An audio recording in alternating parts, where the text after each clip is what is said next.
정치 좀 예술적으로 할 수 없겠습니까? 이분들이 만들어주시려나? 제1당, 제2당도 아닌 제3당이라면 그 어려운 걸 해낼 수도 있을 것 같지 않겠습니까, 여러분? 판을 바꾸는 예술 정치, 정치 트리오. 네, 소개해드리겠습니다. 저희 오른쪽에 조국혁신당의 양소영 부의장 오셨습니다. 네, 안녕하세요. 양소영입니다. 어서 오십시오. 네, 그리고 맞은편에는 개혁신당의 구영모 부원장님. 네, 안녕하세요. 구영모입니다. 네, 그리고 바로 옆에는 정당 바로 세우기의 신인규 대표 오셨습니다. 네, 안녕하세요. 신인규입니다. 네, 어서 오십시오. 아니, 저희가 앞으로 세 분 발언할 때 조금 성함을 앞에 말씀드리면 좋을 것 같아요. 또 들으시는 분들이 목소리가 여러 개라 그러니까, 몇 번은 맞아요. 얘기해줬으면 예, 좋겠다. 이런 모니터가 있었습니다. 네. 네, 저희가 이름을 많이 불러드리겠습니다. 어떻게 지금 좀 많이들 친해지셨는지 모르겠습니다. 저는 솔직히 좀 어색해요, 세 분이. 어떠세요? 갑자기 분위기가 어색해. 아이스 브레이킹을 하려고 네. 그래. 근데 아이스를 더 만들었어. 네. 앞에서 수다 많이 떨고 왔습니다. 아, 그러세요? 아, 예, 그러셨어요? 알겠습니다. 예, 예. 지금 자주 좀 뵙겠습니다. 네, 예. 아이스 브레이킹 용어로 일단 요 얘기 먼저 하죠. 우리 신인규 대표의 새로운 신간이 나왔습니다. 제가 그 SNS를 통해 봤는데 좀 얘기를 해주세요. 예. 잠깐 홍보 시간 드리겠습니다. 그러니까 제가 이제 책을 한 권 냈는데 네. 이제 제목이 이제 보수의 종말로 되어 있습니다. 근데 제가 사실은 이 책을 최근에 쓴 건 아니고요. 한 6월달 정도에 이제 제안을 받고 이제 예. 보수에 대해서 한번 좀 규정을 지어봤으면 좋겠다. 근데 제 머릿속에 떠오른 것은 이대로 가면 보수는 소멸되고 도태된다. 그래서 그것을 보수의 종말로 표현을 했고 이제 부제는 이제 그녀를 위한 그녀에 의한 이제 그의 정치다라고 예. 해서 지금 가장 문제가 되는 이슈들을 좀 한번 표현해 보려고 했고요. 예. 무엇보다 이제 보수가 가지고 있는 그 근본적인 문제들을 고치지 않으면 앞으로 보수 정치는 전 영원히 이 땅에서 전 발붙일 수 없다라는 생각에서 그 근본을 좀 고찰하기 위해서 이제 노력한 책이고요. 예. 11월 9일에 이제 출판 기념회를 할 예정입니다. 그래서 예. 그걸 통해서 보수가 좀 더 건강해질 수 있는 예. 앞으로 그런 운동을 좀 전개해 나갈 생각입니다. 보통 출판 기념회는 그러니까. 이 선거 앞두고 하는데 네. 이거 아주 순수한 마음에서 하시는 거예요. 저는 그러니까. 지금 선거에 관심이 없습니다. 그러니까, 예. 보수의 종말을 앞두고 예. 예. 상당히 한국 정치를 많이 걱정하고 네. 우려하는 마음에서 쓴 책이라고 보시면 될 것 같습니다. 근데 저는 책 정보를 보면서 오게 티가 하나 있더라고요. 우리 그 신 대표님 책 속에 매불쇼, 오마이TV 등 20여 개 채널에서 패널로 활약 중인이라고 써 있었는데 우리 OBS 라디오는 이제 기타 등등으로 묶여가지고 우리 하기 전이니까. 전에 전이니까. 대단히 아니, 죄송합니다. 예. 우리 패널을 보호해야지. 수정도 가능하니까. 예. 요거는 다음 그렇고요. 2세 때 한번 좀 여쭤보겠습니다. 알겠습니다. 아니 뭐 아이스 브레이킹 한 김에 예. 그 양소영 부의장님 네. 그 지난번 출연이 방송 최초 출연이죠. 인생 최초. 인생 최초입니다. 아, 그래요? 어떠셨어요? 저 너무 굉장히 많이 떨렸는데 오기 전에는 근데 와서는 너무 여기가 아늑하고 또 같이 오시는 패널들이 너무 좋으시고 그리고 작가님 너무 좋으셔서 저는 지금 굉장히 집에 온 것처럼 편안합니다. 오늘은 좀 굉장히 편안합니다. 예, 알겠습니다. 네. 아니, 우리 구영호 부원장님은 네. 그 본격적으로 우리 주제에 들어가면서 많은 얘기를 해야 될 것 같아서 그러니까 네네. 사실은 첫 그러니까. 질문이 어떻게 보면 이쪽을 네. 향할 수도 있겠지만 네, 하여튼 저희가 이야기를 좀 예, 풀어나가 예. 보겠습니다. 그래서 잘 지내셨죠? 아무튼 예. 물어봐야지. 아유, 잘 지내고 있습니다. 우리 네. 이윤 아나운서가 제일 좋아하는 패널이에요. 아 그런가요? 예. 그걸 그렇게 전해주시나요?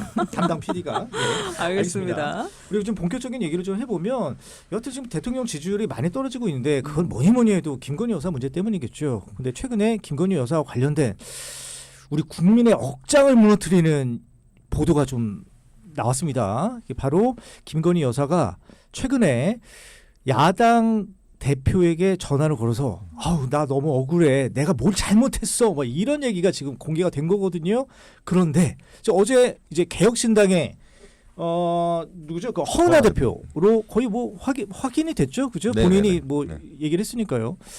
좀 들은 거 좀 이실직고 좀 속 시원하게 좀 얘기해 주세요. 예, 뭐 시부상이었습니다. 7월 12일이었고. 예. 네. 그 당시에 이제 주변에 많은 사람들이 있었는데 핸드폰에 이제 그 김건희 여사가 와서 뭐 많이 알고도 있었습니다. 네. 뭐 친하셨다며 나이도 똑같고. 예, 뭐 동갑이시고 뭐 국민의힘에 있을 때도 여성 의원들 모임에 항상 이렇게 따로 불러서 예.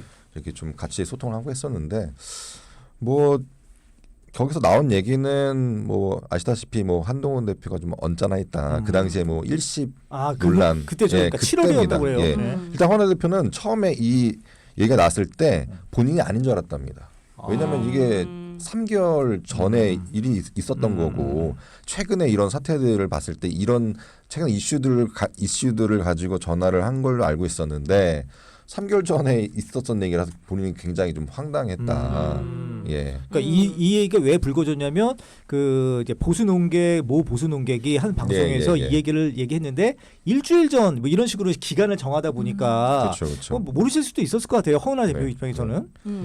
아 근데 지금 근데 거기까지는 다 알고 있는 내용이에요. 그렇지. 예. 근데 네. 이게 어디서 맞아요. 먼저 나왔는지 어제 사실 그게 논란이었거든요. 어. 대통령실은 우린 아니다. 허 대표도 허나 대표도 아니라고 우리도 하고. 아니다. 뭐 제가 같으면 생각했을 때는 뭐 대통령실도 아니라고 하는데 한동훈 친한 쪽을 얘기를 들어보면 마치 김건희 여사가 그냥 단순한 이유로 전화한 것 같지는 않다. 그렇게 좀 얘기가 나오고 있거든요. 단순한 얘기 뭐 어떤 식으로 그러니까 허나 대표에게 어떤 걸 그러니까 요청하려고? 단순하게 뭐 친소 관계에 의해서 이게 전화를 한 것 같지는 않다. 그런 식으로 입장을 내고 있거든요. 그러니까 저희 개혁신당이 아무래도 이준석 의원이 지금 한동 대표를 굉장히 지금 뭐 비판이나 여러 가지 이걸 박하게 두고 있거든요. 예. 뭐 100일 그 기자회견도 빵점이다 그런 예. 식으로 이렇게 네. 계속 견제하고 하고 있어요. 있는데 네. 혹시 그런 차원에서 약간 좀 견제하는 게 아닌가 그런 생각이 좀 네. 듭니다. 아직 속이 다 풀리진 않았는데 좀 더 없습니까? 네. 아니 근데 그러니까 허은하 대표 입장에서는 7월에 전화 받고서 사실 이거를 공개를 한다는 게 뭐 이런 거 있잖아요. 자기 참모진한테 아우 좀 이게 약간 자랑 삼아서 뭐 그런 거 있잖아요. 대통령이나 뭐 윗분들이 전화하면 아유 나 바쁜데 이렇게 윗분들이 전화 주셨네. 막 이렇게 그냥 흘려서 얘기할 수도 있는 게 이제 시간이 흘러서 한 2개월 만에 2-3개월 만에 지금에 공개된 거가 아닐까. 뭐 이런 생각도 좀 들고요. 뭐 허나 대표가 전혀 그런 성격은 아니고요. 네, 그러니까 그냥 정말로 그냥 뭐 말동무 수준의 그런 대화이지 않았겠느냐. 예. 혹시 둘이 말을 놓으세요? 그건 사석에서? 절대 그런 건 아니죠. 예. 예. 아, 그리고 그 예전 인터뷰도 또 조금 나온 걸 보니까 뭐 격 없는 대표다 이렇게 얘기하면서 원래 좀 친분이 있어 보이더라고요. 그래서 통화하는 거 자체가 뭐 그렇게 일단은 동갑 내기이고 음. 뭐 김건희 여사나 허나 대표나 사회에 있을 때 어떤 그런 네. 사업가 두 분이 예. 똑같은 사업가고 그러니까 그런 좀 비슷합니다. 네, 예. 네, 그렇죠. 네. 이미지 메이킹 이미지 하셨던 메이킹이나, 예. 그러면 요 관련해서 하나만 더 여쭤보면 아니 근데 아까 말씀하셨잖아요. 허나 대표에게 어떤 그러니까 단순하게 그냥 어떤 시부상에 대해서 그냥 얘기를 하면서 그냥 아 우리 이랬어 나 근데 좀 불편해 이런 건데 억울해 이게 아니라 어떤 걸 요구했을까요? 허나 대표가 뭘 해줄 수 있었을까요?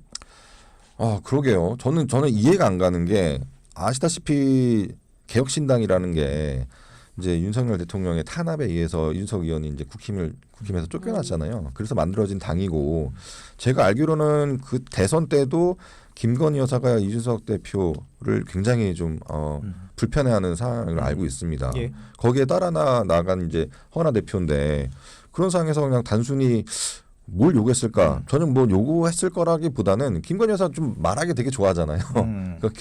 그동안의 녹취를 보면 굉장히 잡다한 이야기들을 뭐 많은 사람들과 하잖아요. 예.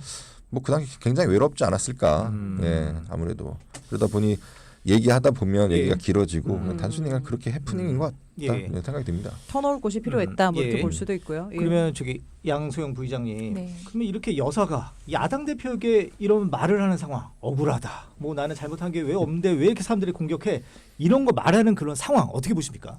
저는 첫 번째로 대통령실의 주인은 김건희 여사구나라는 것을 인지시키는 다시 한번 재확인시키는 사건이라고 볼 수 있겠고요. 보통 대통령실에서 야당 대표한테 전화를 한다고 한다면 우리가 생각하는 건 보통 대통령 아닙니까? 그러니까 역대 정부에서 어느 명부인이 야당 대표한테 전화한 것이 이렇게 언론에 나온 적이 있습니까? 그래서 이것은 권력서열 1위가 김건희 여사다라는 것을 재확인시키는 사건이었다라고 생각을 하고요. 두 번째는 참을 수 없는 존재의 가벼움이다. 통제가 불능이구나 지금 영부인이. 왜냐 지금까지 얼마나 많은 녹취로 전화 통화로 사건 사고를 일으켰습니까? 그럼에도 불구하고 또다시 이렇게 야당 대표에게 더 걸어서 억울함을 호소하셨다고 하는데 그렇게 억울하면 수사를 받으세요.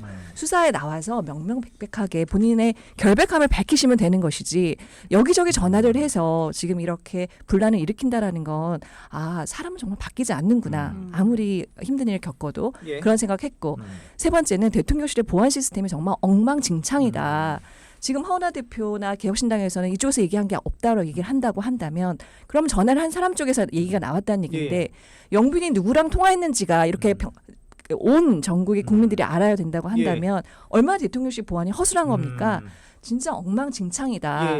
이렇게 말씀드릴 수 있겠습니다. 근데 양 부의장님 그 네. 지난번에는 되게 온화하게 말씀하셨는데 오늘은 되게 화나신 건 아니시죠? 무기장착하고 오셨어요. 제가 이제 익숙해져서 예. 이제 감정을 다 표현하기로 했습니다. 알겠습니다. 알겠습니다. 네, 신 대표님 어떻게 보십니까? 그러니까 저는 우선은 김건희 여사가 지금 모든 문제에서 안 끼는 데가 없거든요. 그러니까 뭐 전화도 뭐 이번만 있었던 게 아니고 전화 논란 많았죠. 뭐 패널들하고도 전화하고 뭐 상당히 지금 음. 이 정치 행위를 굉장히 깊숙하게 관여하고 있다 예. 이런 얘기가 나오는데 그러면 대통령에게 정무수석은 왜 있는가? 결국에는 야당 대표에게 위로를 한다. 영부인이 굳이 위로를 한다는 것도 어색하지만은 대통령이 공식 개선을 통해 가지고 야당 대표와 소통을 하는 것이 정상인데 지금 비정상적인 국정 운영을 하고 있다. 이게 근본적인 문제인 것 같고요. 예. 저는 이제 더 문제 제기를 해야 되는 것이 사실 이 내용을 왜 보수 패널이 나와서 방송에서 흘렸을까? 그 당연히 의도가 있겠죠. 그분이 뭐 정치 패널 하루 이틀 하신 분도 아니고 네네. 당 대표를 근저에서 보좌까지 했던 분인데 흘릴 때는 의도가 있는 겁니다. 그럼 그 의도는 뭐냐면은 제가 볼 때는 지금 이 사안 자체가 상당히 이 공천 개입의 여론 조작과 공천 거래, 뇌물 혐의까지 아주 그냥 지금 본질을 향하고 있거든요. 예. 그럼 이거에 대해서 뭔가 좀 희석을 해야 되겠다. 지금도 우리가 딱 보면 알지만은 아침 방송에 이 이슈가 가장 먼저 올라오지 않습니까? 네네. 그러니까 이거를 노리고 사실은 밑밥을 던진 거 아니냐. 그러니까 시선을 분산시키기 위한 의도 아니냐라고 저는 추정하는 게 맞을 것 같고 사실 예. 이것을 누가 흘렸느냐는 알 수가 없습니다. 이건 검증 대상이 아니기 때문에 그냥 누가 흘렸든지 간에 문제가 있는 거예요. 근데 예. 왜 흘렸느냐를 놓고 보면 저는 지금 이 핵심 이슈의 본질에 접근하는 것을 방해하려는 의도 아니냐라는 생각이 드는 거고요. 또 하나는 지금 명태균 씨가 사실은 김건희 여사의 권력을 등에 업고 당에다가 공천 작업을 해서 공천을 받아낸 거거든요. 그게 2022년도 5월 달의 일입니다. 예. 당시에 당대표가 이준석 의원이었기 때문에 이 문제의 당사자가 되는 거거든요. 예, 아직까지는 의혹으로. 의혹으로 예. 돼 있는데 그렇다면 허은하 대표가 지금 상당히 좀 난처한 상황이 된 것은 김건희 여사와의 이런 유착 관계 아무래도 국민의힘에서 나왔기 때문에 가뜩이나 국민들은 의심의 눈으로 보고 있는데 뒤에서 저렇게 야당이라고 하면서 뒤에서 저렇게 내통하는 거 아니냐 이런 의구심이거든요. 예. 그럼 사실 이런 의구심을 해소시키기 위해서는 허은하 대표가 공천 개입 사건에 대해서 입장을 분명하게 내고 오히려 더 야당답게 하면 이런 의심이 다 사라지거든요. 근데 아직까지도 제가 알기로는 허은하 대표가 이 김건희 씨의 공천 개입 사건에 대해서 김영선 의원의 실패한 로비다라는 식으로 규정을 하고 있기 때문에 예. 굉장히 엉뚱한 방향으로 지금 이 방향을 잡고 있거든요. 그래서 이러지도 저러지도 못하는 허은하 대표의 그 입장과 또 이런 식으로 어떤 보수 패널이 흘린 걸로 인해서 제 입장이 좀 난처해지는 이게 좀 혼합되면서 예. 네. 상당히 좀 산으로 가고 있다. 근데 결국 다시 본질은 뭐냐면은 명태균 씨가 김건희 여사 쪽과 당 쪽에는 이준석 의원을 통해 가지고 김영선 공천값을 받아낸 예. 이 의혹이 저는 핵심 아니냐. 전 그쪽으로 다시 시선을 돌려야 된다고 예. 생각합니다. 그럼 구영모 부원장님 하실 말씀 많을 것 같아요. 이게 지금 당론입니까? 김영선 의원의 어떤 뭐 어떤 실패한 로비다. 뭐 이런 식으로 가는 그러니까 것에 이게 대해서 뭐 어떻게 좀 저는 생각하고 이게 왜 있습니까? 갑론을박이 되는지 개혁신당 입장에서 이준석 대표는 그 당시 대표입니다. 뭐 공천을 개입하는 게 아니라 공천을 하는 사람이거든요. 예.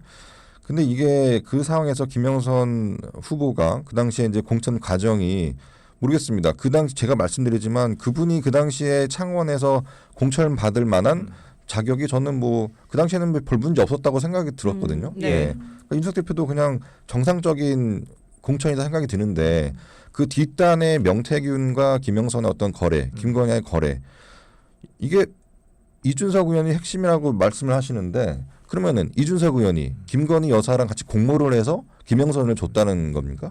그건 말이 안 되는 거거든요. 김건희 여사가 어떻게 이준석 의원이 그 불편한 관계에 있어서 같이 뭔가를 공모를 해서 하는 것은 말이 안 되는 것이고 그렇다면 계속해서 왜 이렇게 이준석 의원한테 왜 명태균과의 관련된 어떤 공천 개입에서 얘기를 안 하냐. 예. 이준석 의원은 얘기합니다. 방송에서도 김건희 여사가 공천을 개입한 것 같다. 하지만 명백한 증거가 없다. 그런 없는 상태에서 계속해서 뭐 이준석 의원한테 공천 개입에 관련된 걸 뭔가를 끄집어내라 그렇게 계속 강요를 하시는데 그건 정말 잘못된 것 같고 이준석 의원은 계속해서 이 관련된 거에 대해서 본인의 이름이 언급이 되니 예. 실체적인 진실을 계속해서 얘기하고 있습니다. 예. 전혀 뭐 얘기를 뭐 비튼 것도 없고 뭐 계속해서 그냥 얘기하는데 더 이상 이제 좀 얘기할 거리도 없을 정도로 그렇게 지금 뭐 적극적으로 얘기하고 있거든요. 예. 그래서 저는 이런 상황에서 자꾸만 이 그 당시에 공천권자였던 이준석 대표를 끌어들인다는 것 자체가 좀 약간 물타기라고 보세요. 예, 그건 좀 물타기라고 봅니다. 그렇군요. 근데 저는 예. 생각이 좀 다른 게 예. 저는 신인규 여기서 대표님. 물을 탈 이유가 전혀 없어요. 저도 뭐 국민의힘 출신이고 예. 이준석 의원이 당시 공천할 때 저도 당에 있었던 사람이기 때문에 저는 객관적으로만 여쭤보는 건데 이준석 의원이 공천의 당사자인 건 맞죠. 왜냐하면 당대표로서 직인을 찍어서 공천을 주는 주체니까요. 네네. 근데 지금은 뭐 이준석 의원이 김건희 여사랑 뭐 짰냐 안 짰냐 이걸 얘기하는 게 아니라 당시에 이준석 의원이 공천을 했는데 공천을 본인은 그냥 윤상현 의원한테 맡겼다라고 얘기를 하고 있어요. 그좀 이름을 무책임하게 보이시죠. 라고 얘기를 하다 보니 예. 결국에는 명태균이라는 자가 공천 발표 8일 전에 이 사실을 알고 지금 다 떠벌리고 다닌 게 이미 녹취가 나오고 있잖아요. 그렇다면 이 공천 자체가 굉장히 문제가 있었다라는 걸 인정을 해야 되는데 거기에 대한 인정이 없이 아직까지도 이 예. 정상적인 공천이었다 이렇게 얘기를 하니까 그럼 정상적인 공천인데 국민들 보시기에는 명태균이라는 자가 그럼 왜 김영선을 공천을 줘서 세비를 반을 가져가고 예. 또 김영선 의원도 내가 명태균이의 덕을 봐가지고 여기 와 있다는 얘기를 하거든요. 그럼 여기에 대한 문제 의식을 가지고 예. 좀 진상을 파악해봐야 되는 게 더 정상적인 거 아닌가 이런 생각이 들고 예. 자 하나만 더 말씀드리자면은 김건희 여사와 이준석 의원이 불편한 관계인지 여부는 알 수는 없죠. 근데 이준석 의원이 2022년도 5월 달에는 당의 대표였고 당에서 쫓겨나기 직전이에요. 그러니까 2022년도 7월 이후에 당에서 축출된 것이지 이 공천 단계에서는 불편한 관계다라는 게 좀 성립이 안 된다라는 예, 면이 예. 있고 마지막 하나만 더 말씀드리면 자꾸 이렇게 공천 개입의 증거가 없다라고 이 사안을 아직까지도 축소를 하시는데 예. 지금에 와서 그러니까 7불사가 아니라 지금에 와서 이 수많은 녹취록을 국민들이 다 들었고 이 내막의 퍼즐들을 많이 맞춰가고 있어요. 근데 지금 이 상황에서도 그러면 이준석 의원의 입장과 또 개혁신당의 입장에서는 도대체 이걸 공천 개입 의혹으로 그럼 보고 진상을 밝히는 쪽으로 갈 것이냐 예. 아니면 아직까지도 시선을 7불사에다가 고정을 해놓고 아직도 증거가 불충분하니까 예. 이 문제는 그냥 별일 아니다라고 볼 것이냐 알겠습니다. 이거 저는 굉장히 중요한 예, 문제라고 예. 봅니다. 이게 지금 김건희 여사 문제 얘기해야 되는데 이거 이준석 저격수로 지금 등장하신 것 같아요. 우리 신인규 대표가. 예. 그 양승 부의장님. 네. 그 지금 여당 쪽에서는 워낙에 김건희 여사 문제가 좀 많이 크고 이거를 봉합할 그 여력이 안 되다 보니까 뭔가 윤석열 대통령과 김건희 여사를 분리하는 전략, 그러니까 이른바 좀 손절하는 쪽으로 좀 보여지거든요. 그렇게 또 말을 하시는 분도 있고 어떻게 보십니까 이게? 너무 늦었습니다. 제가 보기에는 분리하려고 했으면 진작에 했었어야죠. 예. 사실은 정권 초에 취임했을 때 그때 분리를 했었어야 되는 생각이 들고 그리고 그 대선 때 여사가 그러셨잖아요. 조용히 내조만 하겠다. 예. 내조만 하셨었어야죠. 지금 너무 늦었다는 생각이 듭니다. 아 그래요? 예. 예. 그리고 지지율 말씀하셨는데 지금 지지율이 지금 20%잖아요. 예, 예. 대통령 지지율이 2016년도 박근혜 최순실 국정농단 때 지지율이 25%였었어요. 25%였었어요. 네. 10월 셋째 주 지지율이거든요. 예. 지금 그거보다 훨씬 낮습니다. 그만큼 국민들의 분노가 굉장히 강하다라고 할 수 있고 예. 오히려 분리는 이 상태에서는 김건희, 윤석열 공동 정권을 정권과 그리고 여당과 분리를 하는 것이 맞죠. 여당에서는 지금부터 분리를 하시는 작업을 하셔야 되는 게 뭐 그래도 뭐라도 이제부터 하고 싶으시다고 예. 한다면 빨리 대통령 탈당을 촉구하고 그리고 특검에 예. 수용을 하시는 것이 맞는 예, 알겠습니다. 순서가 아닐까 생각합니다. 구용모 부원장님. 네. 그러니까 지금 여당 쪽에서는 김건희 여사 문제가 많으니 대통령과 분리하려는 그런 움직임은 있긴 있는데 아니 그렇다면 윤석열 대통령은 모든 게 다 그러면 깨끗해집니까? 윤석열 대통령은 지금까지 문제가 없었나요? 어떻게 보세요? 문제가 많죠. 지금 뭐 갑자기 이제 김건희 여사 리스크가 급부상했는데 뭐 지금까지 보면 의정 갈등 같은 경우에도 다 이제 보면은 윤석열 대통령이 예. 다 한 거고 그동안에 얼마나 많은 똥볼을 찼습니까? 뭐 엑스포서부터 무슨 원전 뭐 갑자기 무슨 뭐 기름이 나온다만 예. 그런 여러 가지 차원에서 지금 국정 기조도 굉장히 일방적이고 문제가 많습니다. 예. 그럼 김건희 여사가 없어진다고 해서 뭐 어떤 여당이나 뭐 이런 뭐 그 리스크가 사라진다. 예. 저는 뭐 아니라고 봅니다. 그러니까 그 김건희 여사의 어떤 개입을 막지 못하는 거, 그거 대통령의 책임이라고 보는데 어떻게 보십니까, 신은규 대표님은? 그러니까 이제 김건희 여사가 모든 문제의 근원인 거를 전 국민이 알고 있습니다. 근데 예. 이걸 부정하는 것은 윤석열 대통령 혼자라고 저는 봅니다. 그리고 그 옆에 있는 참모들이 올바른 직언을 못하고 그냥 부정한 상태를 방치하기 때문에 이 문제가 해결이 안 되는 거거든요. 예. 이제 와서 둘의 관계를 어떻게 정리하겠습니까? 저는 이제까지 벌어진 일들에 대해서 즉각적인 특검을 통해 가지고 저는 진상규명하지 않으면은 김건희 여사 쪽도 억울하다고 아무리 얘기를 하고 야당 대표한테 전화를 해서 억울하다고 토로를 한들 그 해결이 되겠습니까? 저는 당장 성역 없는 수사 그 원칙 그리고 윤석열 대통령이 과거 특검의 수사팀장을 하면서 현직 대통령까지도 성역 없이 수사를 했기 때문에 지금 이 자리에 와 있는 거거든요. 예. 근데 이제 와서 본인이 수사 대상이 되니까 나는 수사를 받을 수 없다라는 것은 또 다른 성역을 만드는 일이기 때문에 저는 이 일은 윤석열 대통령이 패배를 예정한 싸움이다. 전 여기서 멈추셔야 된다고 봅니다. 예, 네, 알겠습니다. 알겠습니다. 일단 요 주제는 여기서 일단락 예. 하고요. 다음 4부에는 어제 한동훈 대표 100일 그 이야기 관련해서 저희가 이어가도록 하겠습니다. 언제든지 의견 있으면 샵 0999번 문자 보내주시면 됩니다.